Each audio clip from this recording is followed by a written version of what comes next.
আকাশ ছোঁয়া বাজার দরে নাজেহাল যেই জনতা, তারই মাঝে পথ দেখালো বাংলা নিজের ক্ষমতা।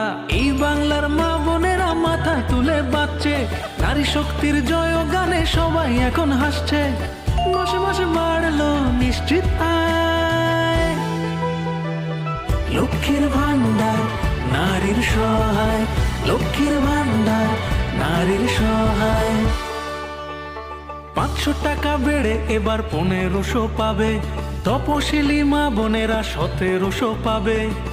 মেয়ে হয়ে জন্ম নিয়ে এই বাংলার বুকে ধন্য হলো এ জীবন, এখন আরো সুখে। মাসে মাসে বাড়লো নিশ্চিত আয়, লক্ষ্মীর ভান্ডার নারীর সহায়, লক্ষ্মীর ভান্ডার নারীর সহায়, লক্ষ্মীর ভান্ডার নারীদের সহায়, লক্ষ্মীর ভান্ডার নারীর সহায়।